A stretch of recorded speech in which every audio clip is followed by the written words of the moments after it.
بسم اللہ الرحمن الرحیم۔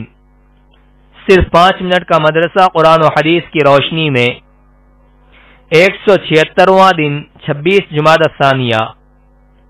نمبر 1، اسلامی تاریخ۔ حضور صلی اللہ علیہ وسلم کے اہل خانہ۔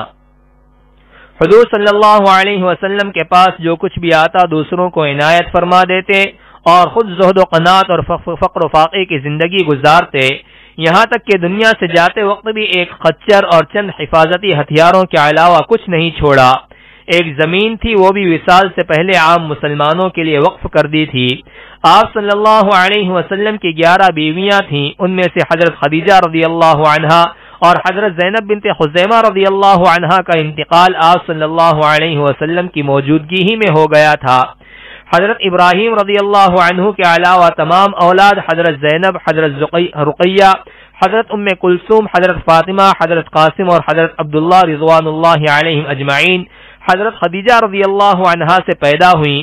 ان کی وفات کے بعد حضرت سودا بنت زمعہ، حضرت عائشہ بنت ابی بکر، حضرت حفصہ بنت عمر، حضرت ام سلمہ بنت ابو امیہ، حضرت ام حبیبہ بنت ابو سفیان، حضرت میمونہ بنت حارث، حضرت صفیہ بنت حوی بن اخطب، حضرت جویریہ بنت حارث اور زینب بنت جحش رضی اللہ عنہن سے نکاح فرمایا۔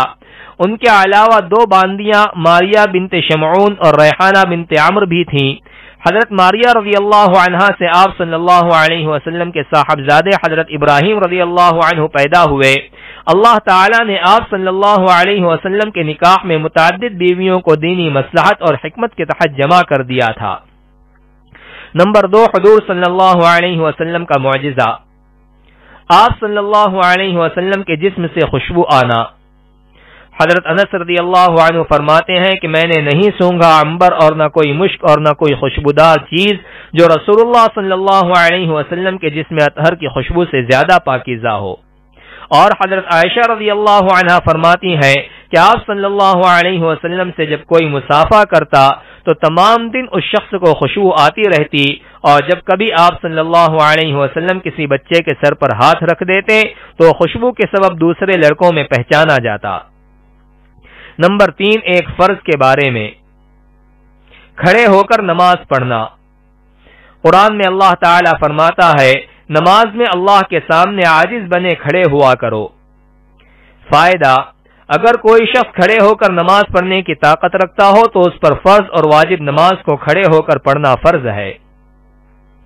نمبر 4، ایک سنت کے بارے میں۔ صحت اور پاک دامنی کی دعا۔ رسول اللہ صلی اللہ علیہ وسلم بکثرت یہ دعا مانگا کرتے تھے، اللہم انی اسألک الصحۃ والعفۃ والامانۃ وحسن الخلق والرضاء بالقدر۔ ترجمہ، اے اللہ میں آپ سے صحت و تندرستی، پاک دامنی، امانت داری، حسن اخلاق اور تقدیر پر رضامندی مانگتا ہوں۔ نمبر 5، ایک اہم عمل کی فضیلت۔ اذان شروع ہوتے ہی دعا پڑھنا۔ رسول اللہ صلی اللہ علیہ وسلم نے فرمایا، جو شخص مؤذن کو اذان دیتے ہوئے سنے اور یہ کہے اشہد ان لا الہ الا اللہ وحدہ لا شریک لہ وان محمدا عبدہ ورسولہ رضیت باللہ ربا وبمحمد رسولا وبالاسلام دینا، تو اس کے گناہ معاف کر دیے جائیں گے۔ نمبر 6، ایک گناہ کے بارے میں۔ اولاد کا قتل گناہ کبیرہ ہے۔ قرآن میں اللہ تعالی فرماتا ہے، غربت کے ڈر سے اپنی اولاد کو قتل نہ کرو، ہم تم کو بھی رزق دیتے ہیں اور ان کو بھی۔ خلاصہ، روزی کا ذمہ اللہ تعالی پر ہے، لہذا روزی کی تنگی کے ڈر سے بچوں کو مار ڈالنا یا حمل گرانا، جیسا کہ آج کے دور میں ہو رہا ہے، بہت ہی بڑا گناہ اور حرام ہے۔ نمبر 7، دنیا کے بارے میں۔ دنیا کی محبت اور آخرت سے بے فکری۔ قرآن میں اللہ تعالی فرماتا ہے، یہ لوگ دنیا سے محبت رکھتے ہیں اور اپنے آگے آنے والے ایک بھاری دن کو چھوڑ بیٹھے ہیں۔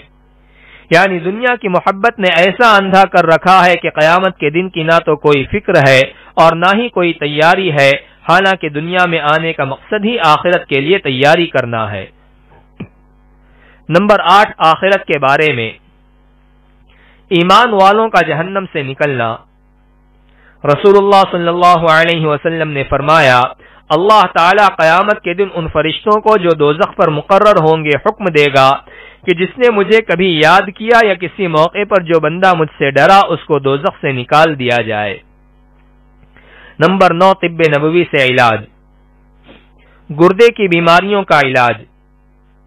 رسول اللہ صلی اللہ علیہ وسلم نے فرمایا، پہلو کے درد کا سبب گردے کی نس ہے، جب وہ حرکت کرتی ہے تو انسان کو تکلیف ہوتی ہے اور اس کا علاج گرم پانی اور شہد سے کرو۔